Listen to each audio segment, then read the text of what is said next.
After years of helping online businesses make more money by advising them on their taxes and finances, I've now made it my mission to reach as many profitable online businesses as possible to help them save on their taxes and make more money.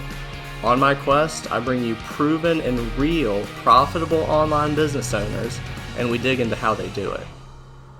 Hello again. Thanks for being here. This is The Few, The Proud, The Profitable. This is the podcast where we talk exclusively to 6- and 7-figure online business owners. We know that in this space, there's a lot of people who fabricate their success, who exaggerate their success, exaggerate their expertise. So on this podcast, what we do is we only talk to people who are actually making money online. Today, we got one of those. Tony, thanks for being here, man.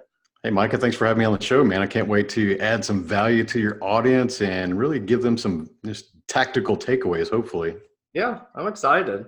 So first thing, talk to us, tell us who you are, what do you do? Well, I've got a crazy story. I've actually started becoming introduced as the SideHustle Millionaire about a year ago when my best-selling book came out of that title.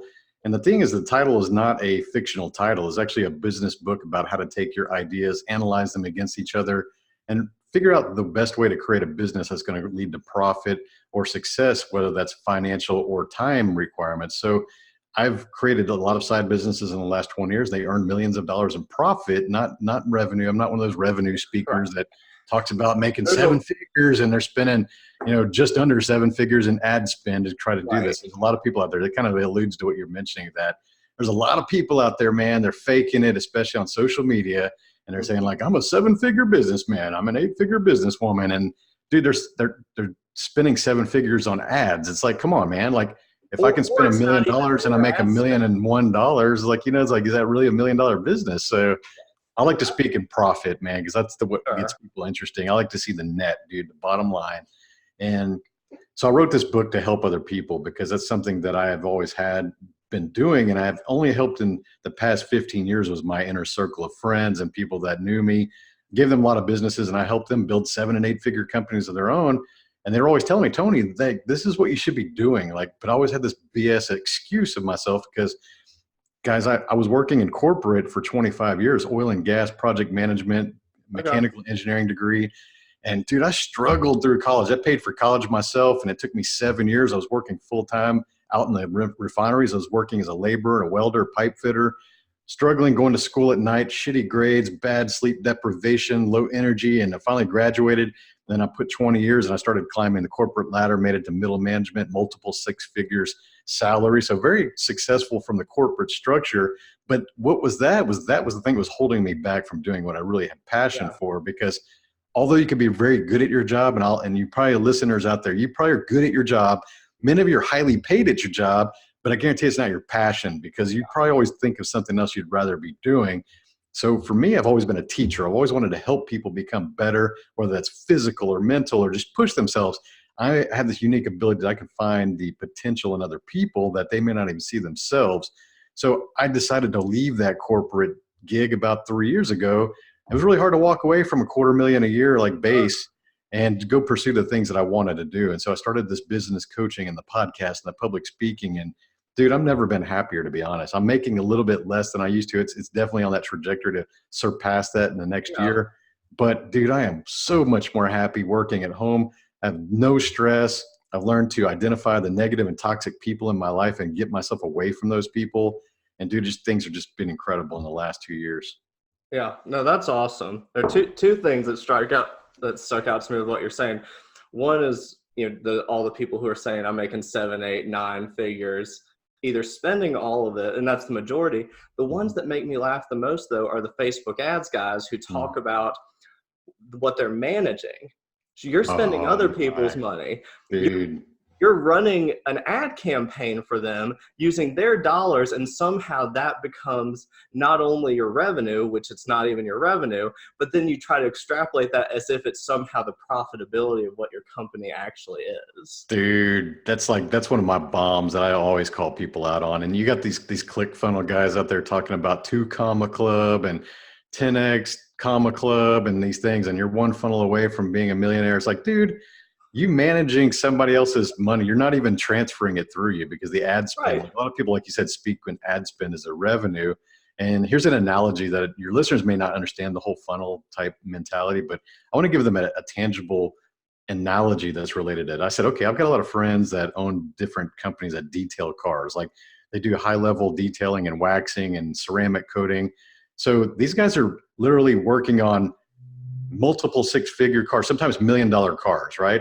Yeah. So think about that. That's the ad spend, right? Like customer drops the keys off to a $1 million classic or a collectible exotic car, and they go, hey man, detail my car out.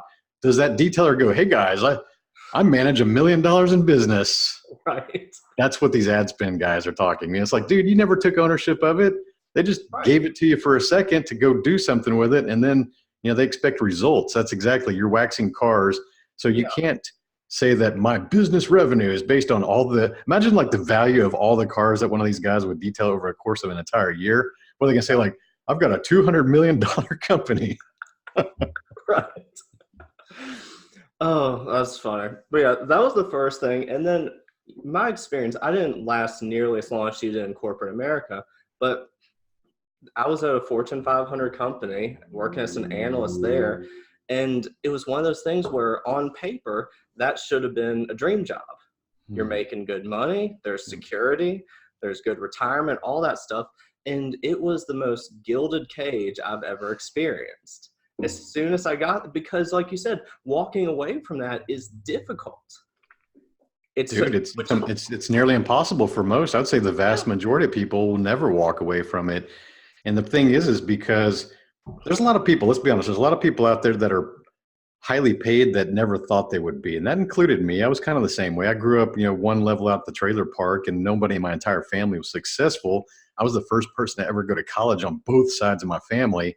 So understand that I didn't think there was going to be a way to become a millionaire. Like that didn't even sound like a realistic thing to me as a kid. So I was fortunate to grow up around other neighborhoods that were much nicer, and I could ride my bicycle around and see signs of wealth. And I was very inquisitive and asking a lot of questions and just really figuring out how they did that. But I never really saw it or believed it for me. Right. But the thing is that you start making these job things, if you're raised middle class, especially, you're taught to think, make six figures and make six figures. Right now, I think you could probably correct me on this, but I think the average household income in the United States is in the 40s, like still 40,000 something range, like between 40, 50. Yeah, so, it depends on the area, but that's... Yeah. And that's just the average, that's just the average workforce. So think about that as like, for most people, making a six-figure income is still a dream. Dude, this is the same dream that we've been peddling since I was a kid. And that was, hell, dude, I'm almost 47, so I'm not a kid anymore. So think about 30 years ago, it was the exact same goals. And as you know, interest and all these different things and inflation, like it's not the same.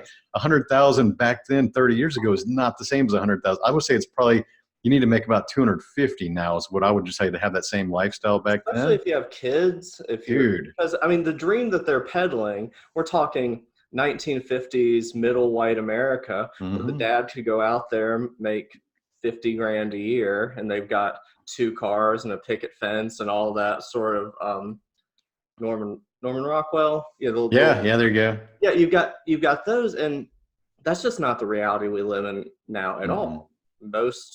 Most couples both are having to work. If you've got kids, you've got exorbitant childcare costs.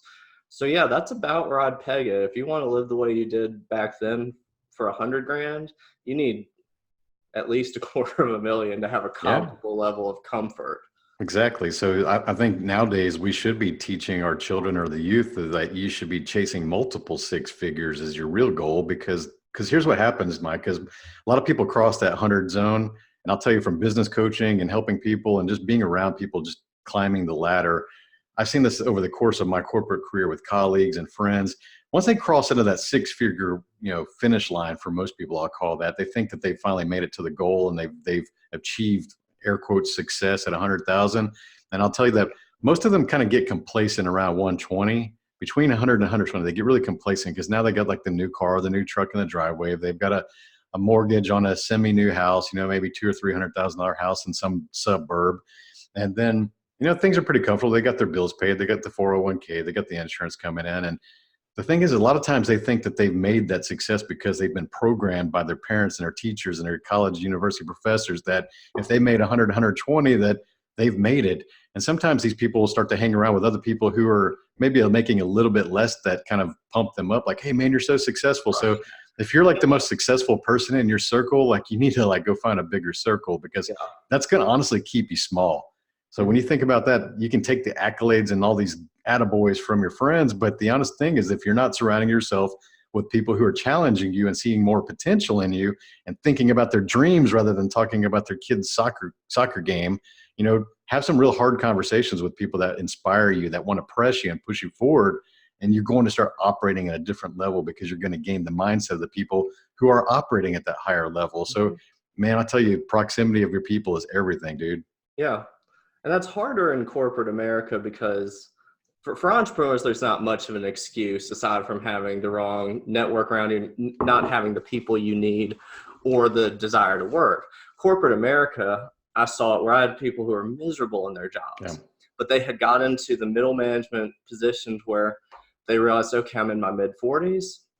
I've done really well here, but they knew that it just starts getting narrower and narrower the higher you get up that pyramid. So your chances of promotion, your chances Hmm. of any sort of success go down exponentially. So they almost had to force themselves to be happy with that or make really major life changes that they weren't willing to do. As entrepreneurs, we've got so much flexibility. We take a lot more of the blame if we allow ourselves to stay complacent. Yeah, that's huge, dude. I'll tell you, when I was 40 and I started working at a Fortune 10 company, oil and gas company, I started really questioning what I wanted to do with the rest of my life. And I started looking at the promotional track, my trajectory that I was going to go through my career. And I looked at my supervisor. And I want you, if you're listening to this, I want you to visualize who your boss is or your supervisor is right now, and ask yourself a really heartfelt question. Does that person have the lifestyle that I dream about? Not the lifestyle that I want. Do they have the lifestyle that I dream about? Like, do I fantasize about their lifestyle? Honestly, you're going to probably answer the same question. The response that we have is no. Like, most of the times they don't have a dream life. So you go, okay, well, let me look at my supervisor's supervisor. So you got your boss's boss. Look at their life. Do they have the lifestyle that you dream about? And if the answer is no, you got to ask yourself, okay, so that next seat that I'm going to get promoted in 5 to 10 years has a job, has a lifestyle that I don't dream about. And then that next one, even if I get that opportunity, like you said, because the pyramid gets smaller at the top, that's like 10, 15 years down the road sometimes. So I'm going to be working my ass off for the next 10 years to arrive at a chair that doesn't provide me the life that I dream about. And when you really think of it that way, it's like, why the hell am I working so hard to achieve these things that these guys cannot even provide me?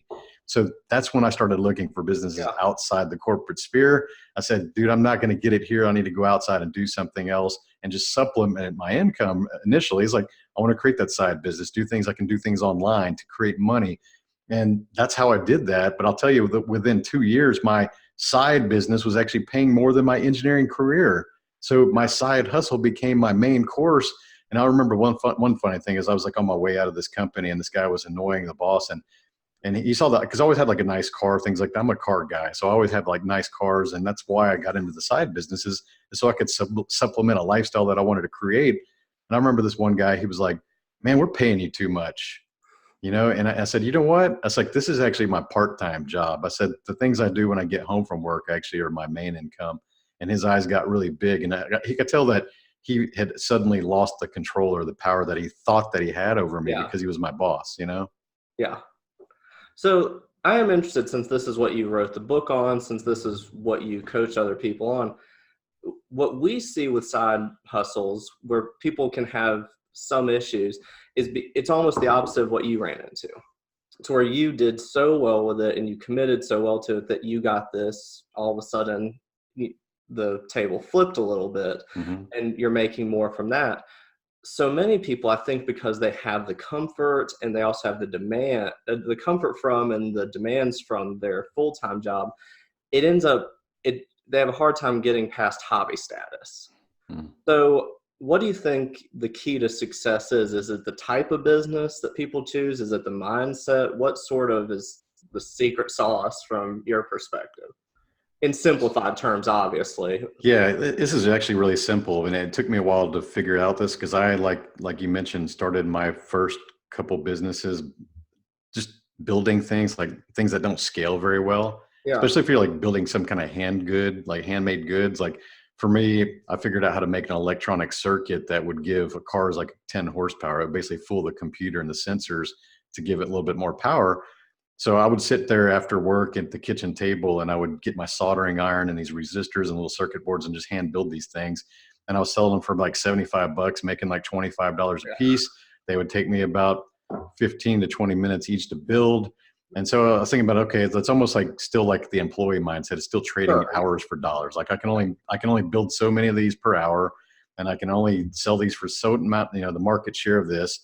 So it was really like just trading time for dollars, just like most people think about. Like even me, when I was younger, I would go work 3 jobs. I'd come home from an engineering job, go work wait tables every night, and then I'd go work at a performance shop on the weekend days, and I would still go wait tables that night. So it was just like this trading hours for dollars mindset that we need to get away from, like breaking. There's no relationship between time and money. And it's a self-limiting belief that we're taught when we're kids, because Sure. we hear these stupid phrases like, hey, Micah, time is money. Money is time. Time is money. Money. You hear this your entire life and you just believe that because you never challenge it.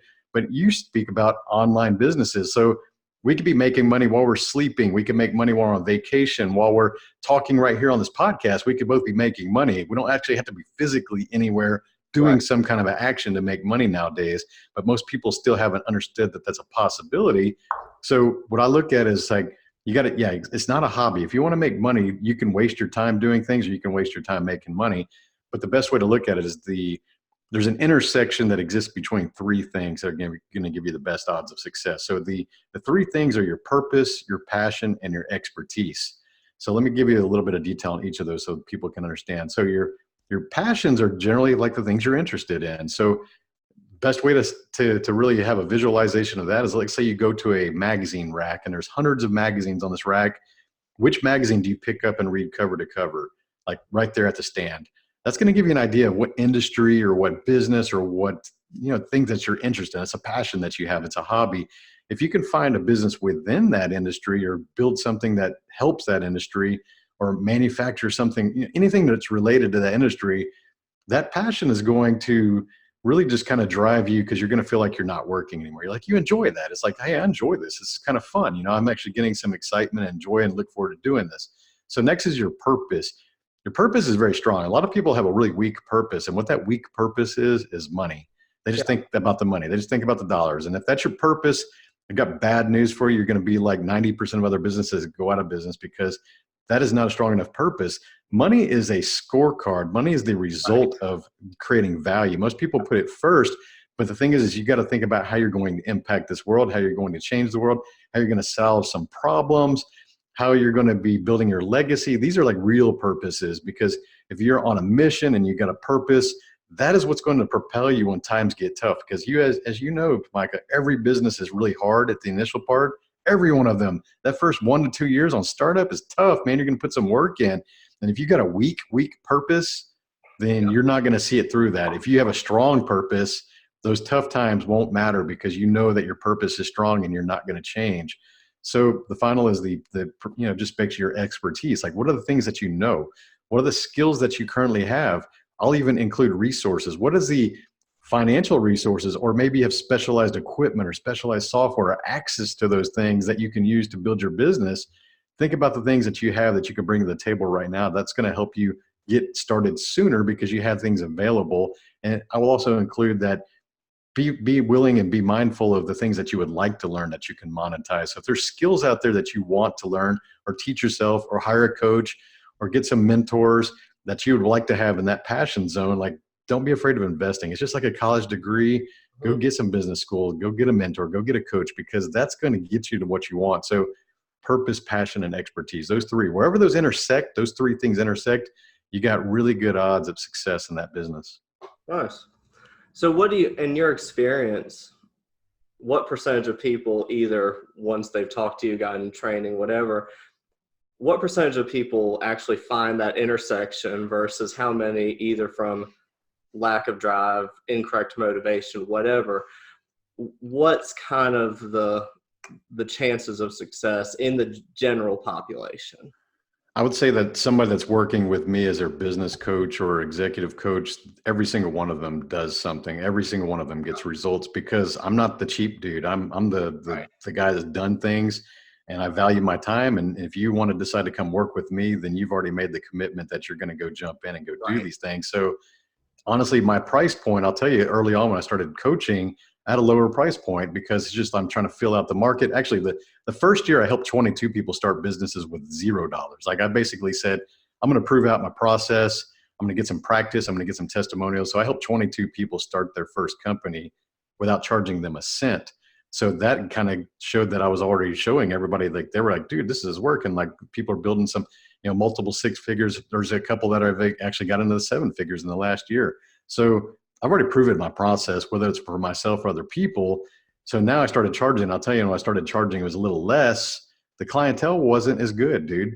Yeah. When it's just like a quality proposition. When you charge less, people show up with excuses and they tell you things like, I don't have time. And, oh man, sorry, I didn't get to that. Or sometimes they would show up to the meetings a little late. And like, it was like, it was a very good litmus test. It was a filter. And as I started to increase my coaching rates, dude, people show up prepared. A lot of times they're hitting up me like before the next meeting. Hey guys, I did these tasks. I need something else. Like keep me going. So I get value for it. dude, it's incredible. I learned, and I heard this. I had heard this from other people when I started getting into the coaching thing to build that business model out that, this is going to happen, but until you see it for yourself, you don't believe it. But now I'm a firm believer on it. Well, we talk about price a lot. That's probably the number two thing we talk about beyond pure tax and financial things is about people raising their prices. In the online space, it's not as much of a problem because a lot of people have had either they charge what their ego is, not necessarily what their value is, which again goes to what we talk about in this podcast. That a lot of people have just heard, oh man, you're crushing it. You should be charging 50 grand a year, you just sky high, even though they're not able to provide any sort of return to their clients for what their expertise is. But for our local clients, and I'd say half of the online ones, we still have to work with them on increasing their pricing. And goes to a lot of the things that you said. And we ran into it ourselves in the early years. I started this because I had lost my job. I had $2,000 in the bank, was just absolutely miserable in corporate America, and said, okay, let me see if I can make this work. So you're just trying to do what you can to survive. Yep. You start out with a lower price point. You're willing to, even if you shouldn't, you'll be more flexible in your processes than you should. You put up with more nonsense because you feel like you have to. And beyond the fact that we weren't making as much per client as we should have, what got really frustrating is I would have these lower motivation clients where we would meet once a year. We don't do that anymore. Now we at least meet quarterly with our business clients. But back then, and we'd come with this whole laundry list of things that they need to be doing. Need to adjust this number's wrong. You need, going forward, here's some things that you really need to change. Go 365 days in the future, exact same issues are still there. Yep. What They don't have the accountability. They don't have the accountability. And they didn't have the motivation because they didn't take it particularly seriously. They didn't take their business that seriously. And by extension, they didn't take us all that seriously. So with our clients now, we never run into that issue because we charge a higher price point. And it's such an amazing pre-qualifier. Yeah. Because if people are willing to commit to meeting at least quarterly with us, if they're willing to commit to spending that kind of money, then that tells us not everything we need to know about them, but that tells us a lot about what we need to know and if they're going to be the right fit for working with us or not. That's right. And that's one thing that I learned from my coaching mentors. And it's whatever price point you come in at. Let's say if you're not just preaching a commodity. So if someone can get exactly the same thing from somebody else, the exact same level, that's different. But if you're unique and you bring a different proposition, you have unique experience and people want to see what you're doing and they're admiring you as an individual and you can coach whatever you want. I've got a friend that's got an 8-figure company. He pays his coach $800,000 a year. His coach is a billionaire. So he's like, this guy will make me a billionaire. So when you think about it, it's all, you hear that. And even the first time I heard it, I was like, holy crap, that's a lot of money. Like $800,000 a year. He's like, yeah, but he's going to make me a billionaire. He already made me an 8-figure guy. Yeah. So it's like, okay, so that's the return on investment. So you got a lot of listeners out there. Like for me, my 2 coaches that I pay are Ed Milet and Andy Frisella. You guys can go look up them. They built 9-figure companies. Both of them built 9-figure empires from zero. And I'm going to be spending over $100,000 this year to work with those 2 guys. Right. So that's a big investment. But the thing is that I know I will make millions over the course of my life because I'm in that proximity within their network, being coached by guys like that who've done the thing. So I've paid, there's people out there spending 6 figures on a college degree learning from professors who are broke. Mm-hmm. It's like, so think about that, put that in your pipe and smoke it. It's like, it's all the ROI. Like you mentioned the word return. That's the key, because a lot of people out there just fixate on price. It's always price. Oh, I can't afford it. It's like, you can't not afford this because you're where you are. You're stuck in that situation that you're in because you haven't invested on a return. You've wasted money on stupid things that don't make money. You've talked about price and you think it's expensive. Yeah. Maybe buying a watch for $5,000 is expensive to you, but maybe that same $5,000 for an investment that someone's going to get you to learn how to make 100,000. Like, dude, like you got to like differentiate the price versus return. Well, what's crazy to me is this happens a lot in accounting firms because back in the day, if it wasn't illegal, it was considered kind of unethical to advertise for professional services. Mm-hmm. So all these old school guys will be like, we never spent $1 on advertising. We get everything from referrals. And it's this sort of badge of honor for them. Like, this is the stupidest thing I've ever heard. I get, if you can spend $100 and get 300 back, or whatever the multiplier is, if you can spend $100 and get $100 back, why on earth are you not doing it? And same thing, I think people are more and more coming around on the training and coaching side, because beyond being cheap and focusing on price and not value, I think there's also a pride factor too. Because why on earth do I need someone else to tell me what to do? Because I'm so awesome and I'm so fantastic that I don't need anyone to help me out. I mean, I'm the expert here. I'm the coach. I don't need any sort of assistance. And what inevitably happens is, no matter how good we are, no matter how adept we are, we all have holes in our ability. We all have deficiencies in areas that we're not particularly good at. And if you don't have the training and you don't have some oversight, you're going to stall out. Dude, you talked about the generational gaps, and that's a good one. I could share a story because I love sharing stories. So I was at this Chamber of Commerce meeting here in the Houston area. And there's people that these things. And they're like, oh man, I want to introduce you to somebody. I'm like, oh, cool. It's like, this other guy's a business coach too, and he's been around the chamber a long time, and he's got a lot of experience. He's well connected. It's like, cool. Yeah, I'm always happy to meet anybody. So the guy that we know, the mutual friend, makes the introduction, and he and I are just sitting there talking to each other. And he goes, hey man, so is that traffic killing you too? And I'm like, what are you talking about? And he's like, the traffic. And I was like, oh, I work at home. And he's like, you're a business coach? Like, yeah. He goes, so you don't like drive around and like meet with your clients? It's like, no, I do 100% of my meetings online on a Zoom conference video. And he's like, really? He goes, that works? I'm like, yeah. And so he was telling me that he can only see 4 clients a day for like an hour a piece, because then he's got to wait the hour traffic between driving. Houston's a really big city. Yeah. And he's got to give himself an hour to get between meetings. So he literally gets 4 meetings a day.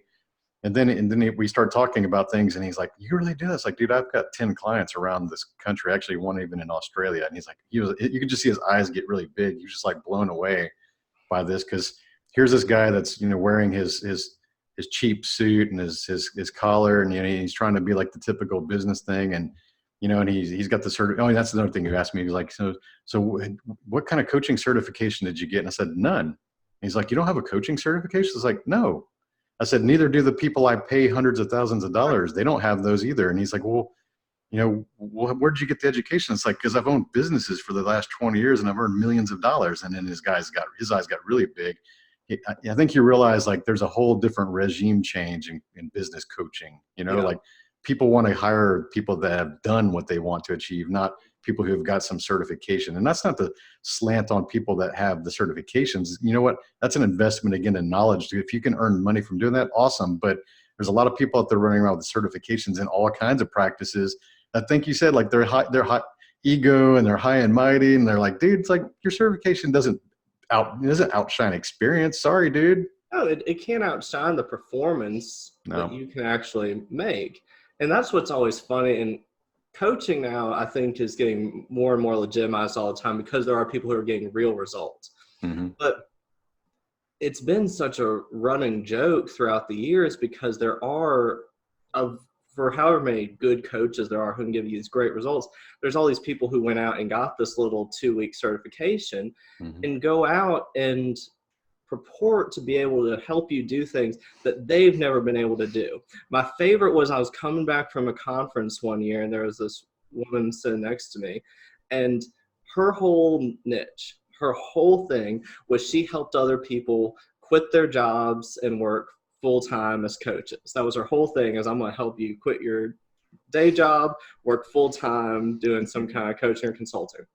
She still had a full-time job. I'm just like, beyond the fact that how is anyone hiring you if they find that out? Yeah. How do you not feel like a thief with that disconnect between reality and what you're claiming? But dude, that's the same as that. It's kind of funny. We're kind of back to the circle, but it's like you see people out there. I teach the millionaire mindset, or I teach millionaires in the making. It's like, are you a millionaire? And they're like, no. Like, well, the mindset's not working out so great for you, is it? Yeah, let's just roll with that. It's like, you shouldn't be teaching people, first of all, things that you don't exemplify, to be honest. Like, that's just a given. I think, let's say you could teach people the mindset to become millionaires, but you shouldn't use that as your marketing copy. You shouldn't be saying like, I can make you a millionaire.